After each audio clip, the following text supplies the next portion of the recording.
तो आप लोगों ने भी कल्पना नहीं किया होगा, उसको भी नचाऊंगा भोजपुरी। जी हाँ दोस्तों, भोजपुरी पावर स्टार पवन सिंह ने अक्षय कुमार को भी छोड़ दिया है पीछे। वो भी थोड़ा नहीं, बहुत पीछे छोड़ दिया है। तो क्या है खबर की पूरी जानकारी और आखिर कैसे पावर स्टार पवन सिंह से धूल चाटना पड़ा आखिर अक्षय कुमार को, बताएंगे आपको इस वीडियो में। लेकिन उससे पहले अगर आप चैनल पर नए हैं तो वीडियो को दिल से लाइक करके चैनल को सब्सक्राइब जरूर करें। और बिना समय लेते हुए आइए वीडियो को शुरू कर देते हैं। दोस्तों आपको बता दें, पावर स्टार पवन सिंह को कौन नहीं जानता, पूरी दुनिया इनके लॉलीपॉप पर डांस कर चुकी है, या तो आप सब जानते ही होंगे।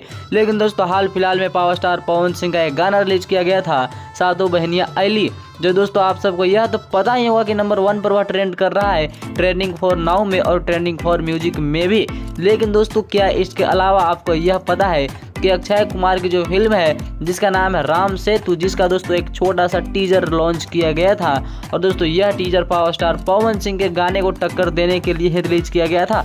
लेकिन दोस्तों ऐसा होते हुए दिखाई नहीं दे रहा है। आपको बता दें, अक्षय कुमार का यह जो टीजर है यह दोस्तों ट्रेंडिंग में नंबर 3 पर ट्रेंड कर रहा है, और वहीं पर पावर स्टार पवन सिंह का सातों बहनियां आईली, दोस्तों यह गाना नंबर 1 पर ट्रेंड कर रहा है, ट्रेंडिंग फॉर नाउ में भी और म्यूजिक में भी, जो कि दोस्तों पूरी दुनिया में ऐसा पहली बार देखने को मिल रहा है कि कोई भक्ति गाना, जी हाँ भक्ति गाना, म्यूजिक और दोस्तों ट्रेंडिंग फॉर नाउ में दोनों में एक साथ ट्रेंड करे। दोस्तों आपको बता दें, इस रिकॉर्ड को देखकर पूरा बॉलीवुड एक तरह से चकरा चुका है, क्योंकि अक्षय कुमार को पीछे करना एक बहुत ही बड़ी बात होती है। तो आप क्या कहना चाहेंगे इसके लिए?